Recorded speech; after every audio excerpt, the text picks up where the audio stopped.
Iya, kadang-kadang punya cara-cara lain ya memang ya untuk ini. Betul. Ngetes begitu tuh luar biasa. Ya kayak gitu, benar-benar. Dan hari ini kayak nggak ada orang yang kayak Gus Dur ya bang. Jarang ya. Ya mungkin ya, tapi gue tuh agak ngelihat ya. Kok gue merasa bahwa Pak Prabowo ini banyak value-nya dekat sama Gus Dur. Menurut gue ya. Value-nya. Yang pertama nih. Ini baru-baru aja nih, ini gue inget banget nih. Dua hal nih yang paling current. Yang pertama pembentukan kabinet. Pembentukan kabinetnya Pak Prabowo ini kan banyak yang bilang bahwa ini kabinet gemuk, kabinet pelangi, kabinet gemuk, yang wow semua orang masuk di sini, kabinet rekonsiliasi lah, persatuan, kabinet persatuan, unity cabinets. Pak Prabowo dibikin lagi. Jadi banyak kayaknya agak-agak sama nih, menurut gue ya. Satu soal besar kabinet. Yang kedua, kalau lu lihat berapa sih Rif orang-orang paling dekatnya Pak Prabowo? Orang-orangnya Prabowo banget yang jadi menteri. Gue itu nggak sampai 6 itu 5 dari 50-an menteri ya. Let's say di luar istana kepresidenan ya. Istana kepresidenan itu udah pasti harus ring utamanya Pak Prabowo. Misalnya men. Jadi gue harus yakinkan dunia internasional bahwa gue hadir di sini untuk memulihkan kepercayaan mereka bahwa Indonesia tetap bersatu. Dan itu yang kita rasakan sekarang. Aceh, Papua masih Maluku masih bersatu. Iya, masih guyub rukun. Iya. Itu kan intangible asset. Kalau Pak Jokowi kan bangunnya infrastruktur. Kelihatan bentuknya. Gus Dur bangunnya intangible, sesuatu yang nggak kelihatan. Susah dikuantifikasi. Tapi kita rasakan betul. Di atas rata-rata. Gue curiga. Pak Prabowo ini 16 hari loh, Rif. 16 hari pergi loh, Rif. Lama sekali. Gue rasa Pak Jokowi nggak pernah pergi selama ini. Iya. Di awal masa pemerintahan ya bos, yang harusnya lu konsolidasi dulu nih, internal dulu nih. Tapi Pak Prabowo lakukan itu untuk apa? Bicara nggak bisa. Jangan-jangan kita untuk menuju Indonesia Emas 2045 kita harus yakinkan dunia internasional bahwa kita bisa berdiri, harus ada trust yang tinggi sehingga kita bisa bekerja sama dengan masing-masing pihak. Oke guys, assalamualaikum warahmatullahi wabarakatuh. Kembali lagi di channel Gambas LJ guys. Ini ada video keren dari Mas Budi Adiputro guys. Ini sebagai jurnalis atau host dari Total Politik Channel guys. Dan ini membahas tentang apa ya? Ada kesamaan dari Pak Prabowo dan juga Pak Gus Dur guys. Sebagai judul yaitu menilai Pak Prabowo dari kacamata Presiden Gus Dur guys. Kita simak penjelasan Mas Budi. Dan ternyata Mas Budi sangat mengidolakan atau sangat kepada Gus Dur guys, karena di setiap kesempatan memakai kaos Gus Dur selalu guys. Wow, kita baru tahu guys, kita gas. Dut lagi ini pakai baju CCCP Uni Soviet kan? Iya. Disangka orang kiri kan, kiri tanah tak mampu ini kan? Kiri tanah tak mampu. Mas Bud, berkali-kali gua ngeliat lu tuh pakai baju Gus Dur ya. Baik di Total Politik maupun di keseharian gitu. Bagi lu apa Gus Dur itu Mas Bud? Wah, Gus Dur tuh ini bos, pandom lah ya. Kapal pandu, pandom, dan panutan gue dalam melihat Republik dan mencintai Republik. Menurut gue sih itu ya. Gus Dur, gue tuh selalu itu yang mendasari tindak tanduk, karir, dan perjalanan politik gue, perjalanan publik gue ya, baik di politik ataupun di jurnalistik, itu selama ini dan mungkin mudah-mudahan sampai ke depan. Kenapa? Karena gue selalu berpikir bahwa medium yang kita punya, baik kekuasaan politik, organisasi yang kita punya, media yang kita naungi, tulisan yang kita buat, itu harus sebesar-besarnya punya pengaruh kepada orang-orang yang mungkin selama ini terpinggirkan. Yang secara statistik lu kayaknya nggak direken, tapi lu harus ada buat mereka. Karena mereka tidak akan dicari karena tidak bisa menghasilkan statistik pemilu, statistik suara untuk lu. Sehingga mereka selama ini terabaikan. Dan Gus Dur mengajarkan, meskipun ini berisiko, Gus Dur hadir untuk melindungi dan menjadi rumah yang aman dan nyaman buat mereka. Nah, Gus Dur itu yang menurut gue mendasari gue kenapa gue sangat mengagumi dan mencintai Gus Dur. Ya karena kan belum pernah lu omongin soal Gus Dur dimanapun ya. Gue belum pernah ngeliat. Satu sisi kalau kita misalkan main ke total politik, banyak banget foto Gus Dur. Iya. Iya kan, banyak banget foto Gus Dur. Iya. Kenapa? Makanya gue tanya soal kenapa. Iya. Dan lu kan pernah ketemu juga langsung ya? Pernah.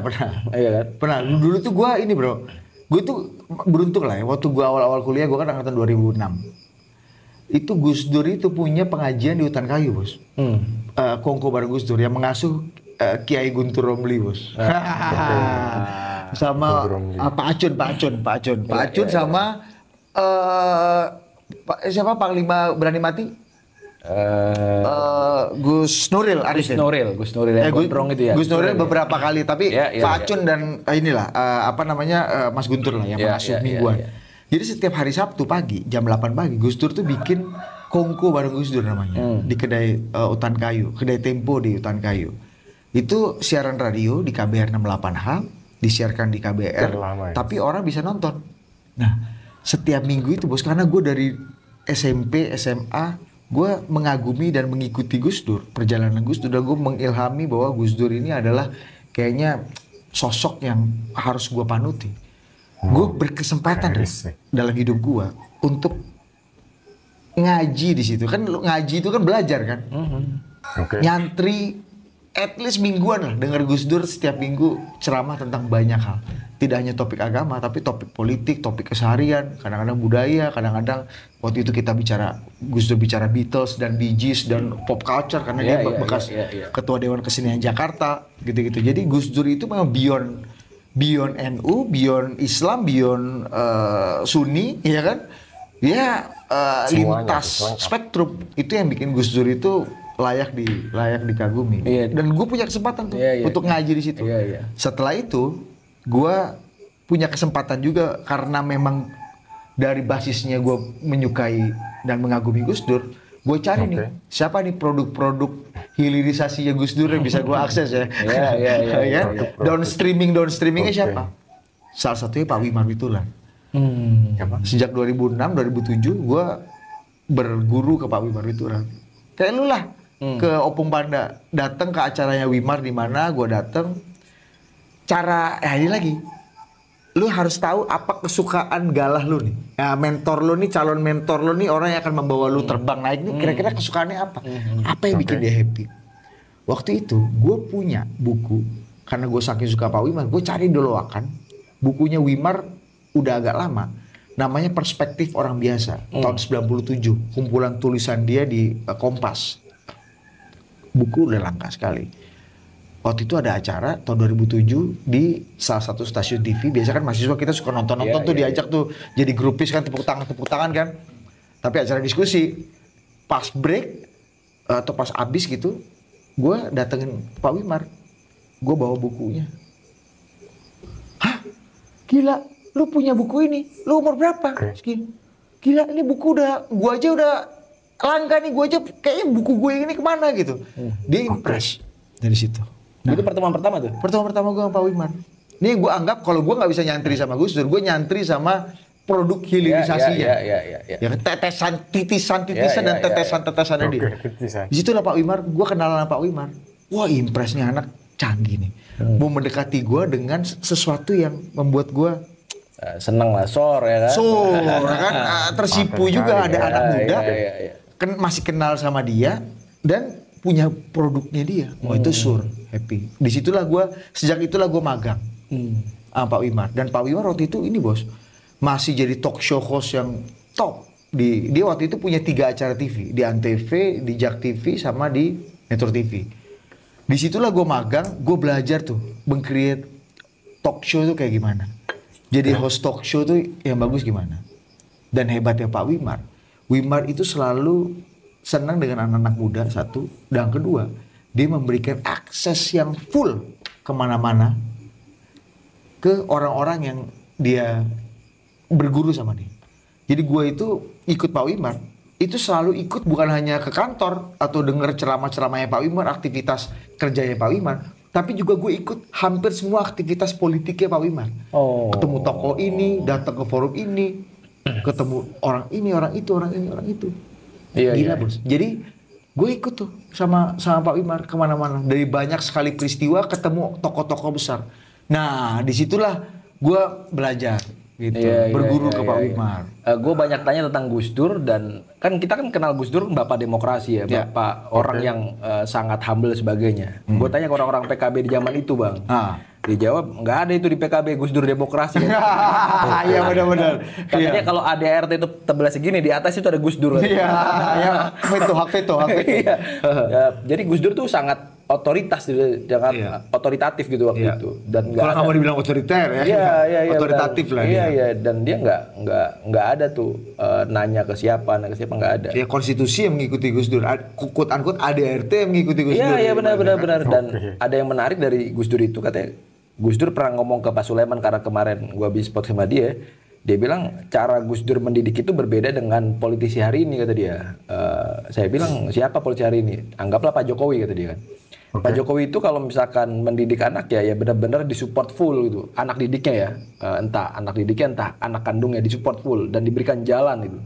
Nah Gus Dur itu berbeda. Ada 5 orang yang dididik sama dia, ada Caimin, ada Khofifah ya kan, ada Ali Mazhur Musa, siapa lagi? Gus Ipul sama Khofifah. Yang Nasdem itu loh siapa? Gus Coy. Dia tuh pecatin semua itu orang, kata dia. Kata dia apa tujuan Gus Dur mecatin, kata dia. Biar dia ketika keluar itu lebih kuat, kata dia. Harus tarung dulu dengan pamannya. Baru dia akhirnya bisa keluar. Oh, cara mendidiknya gitu. Iya. Dalam perspektif Mas Sulaiman. Pengakuan dari Gus Dur. Oh Gus Dur. Oh itu pengakuan Gus Dur. Oh, cara mendidiknya gitu. Cara mendidiknya begitu. Oke. Akhirnya kan berbeda dengan hari ini. Tapi Gus Dur di akhirnya menyelamatkan orang-orang ini nggak? Ya enggak. Atau tetap bermusuhan sampai ujungnya kita nggak tahu juga kan. Iya. Dan Gus Dur kan canggih, selalu punya alasan bos untuk segala sesuatu. Iya. Oke lah. Ya termasuk misalkan Pak Luhut ya kan. Itu kan orang yang benar-benar dibesarkan oleh Gus Dur kan. Betul.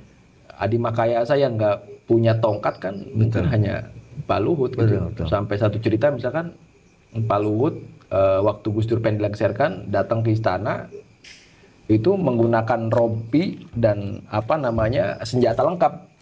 Oh Jenderal Luhut. Iya, menggunakan rompi dan senjata lengkap. Di luar udah rame tuh orang untuk Gus Dur, biar Gus Dur lengser gitu. Diperintah sama Gus Dur panggil Luhut, tuh dia. Luhut udah siap-siap aja kan, Opung Luhut ini kan. Datang ke Gus Dur, kata Gus Dur, kamu ngapain bawa-bawa senjata begitu? Saya siap mati buat Gus Dur, kata Luhut. Enggak, saya enggak nyuruh kamu mati, kata dia. Tolong urus surat saya ke kelurahan, kata dia. Kelurahan Gambir, bahwa saya pengen pindah dari sini. Sesantai itu ya? Sesantai itu. Sama kayak Pak Wimar juga cerita kayak gitu bro. Wimar itu, kenapa lu lihat waktu tanggal 23 Juli atau ketika Gus Dur dada-dada pakai cadar segala macam dan ketika sidang istimewa Gus Dur dilengsarkan, Wimar nggak ada di sampingnya. Wimar itu lagi ada di Australia. Lu tahu kenapa? Karena memang dia udah lama ada conference perjanjian, dia udah menjanjikan hadir di conference itu, jadi harus pergi kan. Beberapa waktu sebelumnya dia izin sama Gus Dur karena situasi makin genting, situasi politik. Dia izin sama Gus Dur, Gus, saya ada gini harus ke Australia. Iya. Saya sebenarnya nggak tega meninggalkan, tapi izin apakah boleh Gus gitu. Oh, ya udah, boleh aja, pergi aja. Mas Wimar di sini juga ya belum tentu bisa bikin saya tetap bertahan kan, gitu katanya kan. Santai aja, pergi aja. Kan itu udah janji lama, santai aja banyak orang, tenang aja, aman. Oh ya udah, wah, kok Gus Dur nggak nahan gua gitu katanya kan. Ya udahlah, itu perintah presiden kan. Pak Wimar keluar ruangan nih, begitu keluar ruangan, jalan menuju keluar gitu, di pas pampres kejar, Pak, dipanggil presiden. Kata Pak Wimar, wah ini pasti gue disuruh bertahan nih, diminta Gus, jangan pergi Wimar, sini aja temenin saya gitu kan, karena Wimar salah satu orang yang hari-hari juga mendampingi terus Presiden Gus Dur. Masuk dia ke ruangan presiden. Ya, gimana Pak Presiden? Saya nggak boleh pergi ya? Enggak Mas Wimar. Nanti kalau ke Australia itu ada di toko buku di Sydney, ada satu buku yang ini, kayak bukunya Ted Sorensen yang ini aku belum punya. Kamu tolong beliin itu ya, aku nitip itu aja. Itu ada kata orang di Sydney di toko, dia sebutin toko bukunya apa, Gus Dur. Gue pikir gue dilarang pergi, ternyata dia ditipu gue. Gitu loh, maksudnya. Iya.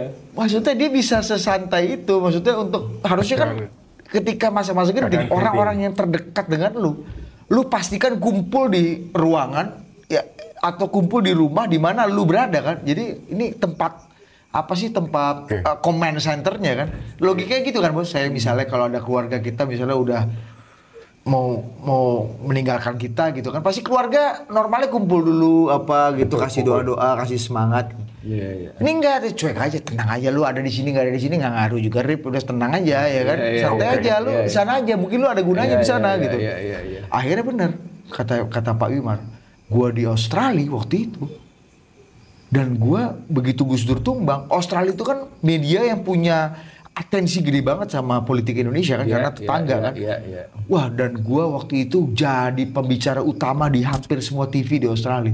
Gue ceramah kemana-mana, gue bicara ini kejahatan politik, kejahatan demokrasi.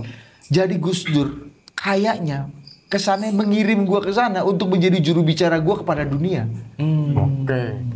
Gue bicara di ABC, CNN, semua media internasional. Ya uang juru bicara presiden, lagi di Australia. Semua media internasional itu wajahnya Wimar Witular bos. Jadi spokesperson of the president yang ada di Australia, dia bisa ngomong apa aja dan mendefend Gus Dur di media internasional. Ketika di dalam negeri lagi dikucilkan. Iya. Dan itu cara Gus Dur luar biasa ya. Nggak ngerti kan maksud gua? Iya benar juga mungkin canggih bos. Jadi udah Wim lu ada guna kata Wimar. Bener juga ya, mungkin kalau gue di Indonesia ya gue nggak mau ngomong apa aja orang nggak percaya. Iya. Orang Gus Dur lagi salah.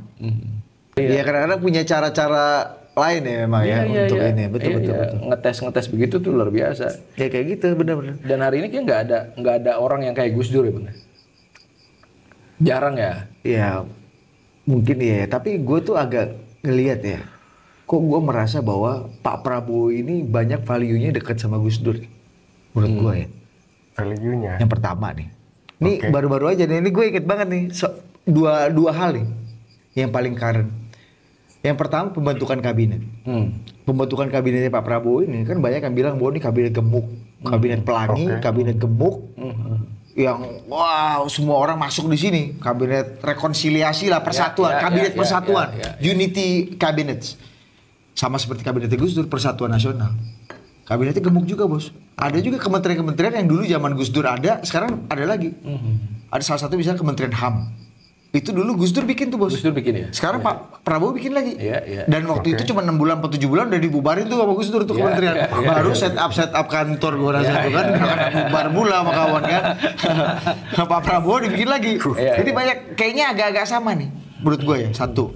Soal besar kabinet. Yang kedua, kalau lu lihat berapa sih Rif orang-orang paling dekatnya Pak Prabowo, orang-orangnya Prabowo banget yang jadi menteri? Gue itu nggak sampai 6 itu 5 dari 50-an menteri ya. Let's say di luar istana kepresidenan ya, istana kepresidenan itu udah pasti harus ring utamanya Pak Prabowo. Misalnya Menlu Pak Sugiono, Menhan Jenderal Sabri Samsudin, mungkin Kepala Bappenas Pak Rahmat Pambudi udah lama sama beliau. Mungkin Bang Supratman Andi Aktas, Menteri Hukum, Kepala BIN, Herindra 5, apalagi yang Pak Prabowo banget ya. Siapa coba? Siapa? Fadlizon 6 lah. Di antara sekian puluh loh bos. Dulu Pak Jokowi kita bisa sebut banyak banget bos. Yang Pak Jokowi banget. Banyak banget.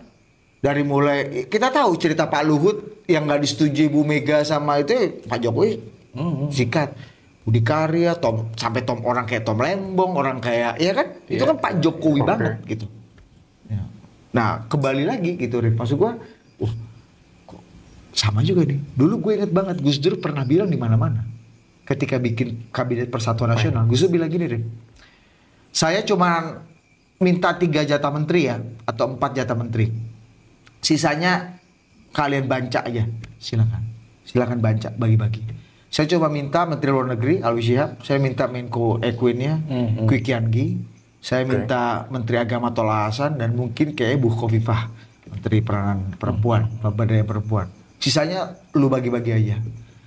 Akhirnya bener kan, ini kabinet jadi kabinet bagi-bagi kan. Wah, semua Dan bagi-bagi. banyak banget waktu Banyak itu. banget. Semua masuk di situ. Tapi apa yang terjadi, Rif? Mulai 3 bulan, 4 bulan, kita lihat reshuffle terus terjadi. Karena ini bukan orang-orang Gus Dur, dan Gus Dur menguji bagaimana loyalitas dan kinerjanya secara berkala. Makanya reshuffle-nya terjadi sering. Karena basisnya adalah ini kabinet bagi-bagi memang.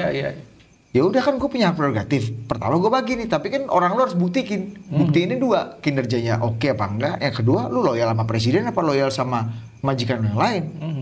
Karena lu sebagai menteri lu harus loyal kepada presiden. Nah, itu yang kemudian diuji. Gue agak curiga. Jangan-jangan Pak Prabowo juga melakukan hal yang sama ke depan. Gue agak curiga. Mudah-mudahan enggak. Tapi sudah ada presidennya, yaitu Gus Dur. Polanya sama. Orangnya Gus Dur sedikit, orangnya Pak Prabowo juga dikit.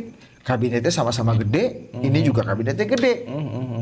Gus Dur melakukan reshuffle berkali-kali. Dan lu kan juga denger, Rif, banyak banget orang ngomong, paling minta 6 bulan, setahun juga Pak Prabowo langsung reshuffle, beresin lagi nih, rampingin lagi. Atau apa, banyak banget kan lu denger omongan politik kayak gitu kan. Gue jadi ingat Gus Dur, meskipun kondisinya berbeda ya. Waktu itu memang lu perlu rekonsiliasi dan persatuan untuk menuju transisi demokrasi dan reformasi kan, dari Orde Baru ke reformasi. Penting sekali tuh. Sekarang mungkin kondisinya nggak se ekstrim dan seganas itu. Tapi Pak Prabowo juga penting. Lu butuh unity, persatuan nasional setelah melewati hampir 10 tahun polarisasi politik yang tajam banget, Bos. Yang kedua, kalau lu memang ingin mencapai Indonesia Emas 2045, ya lu sebelum mikirin pertumbuhan 8% untuk menuju 2045 Indonesia Emas, ya lu harus bikin politiknya rukun dulu, stabil dulu. Caranya paling gampang melalui cara yang demokratis. Apa, Rif? Bukan jadi otoriter, bukan ubah konstitusi, bukan lu jadi pemimpin yang main tangan besi, enggak. Lu akomodatif supaya happy semua orang. Iya kan? Kan pada dasarnya orang happy. Kalau orang happy, lu bisa diajak kerja sama. Gitu, Rif. Jadi menurut gua, ini agak sama. Itu pertama. Yang kedua, lu lihat nggak atensi Pak Prabowo kepada dunia internasional? Iya, mirip-mirip sama Gus Dur. Gus Dur itu, Bos, dalam 20 bulan pergi berapa, gue lupa datanya, tapi kita tahu Gus Dur keliling dunia kerjanya. Untuk apa? Bukan untuk jalan-jalan. Sama kayak Pak Prabowo nih. 2 hari di Cina, 2 hari di... Bos capek, Bos. Maksud gue, waktu kemarin Pak Prabowo waktu pergi ke Eropa, itu cuma sehari di masing-masing negara. Agak mirip sama Gus Dur waktu itu. Tujuannya apa Gus Dur? Tujuannya dibilang, dunia harus tahu Indonesia masih satu. Dan jaminan integrasi wilayah dan persatuan wilayah Indonesia harus gue dapatkan dari dunia internasional. Karena apa? Kebanyakan separatisme, ekstremisme, gerakan-gerakan pemisahan itu datangnya dari dunia internasional. Jadi gue harus yakinkan dunia internasional bahwa gue hadir di sini untuk memulihkan kepercayaan mereka bahwa Indonesia tetap bersatu. Dan itu yang kita rasakan sekarang. Aceh, Papua masih, Maluku masih bersatu. Iya, masih guyub rukun. Itu kan intangible asset. Kalau Pak Jokowi kan bangunnya infrastruktur, kelihatan bentuknya.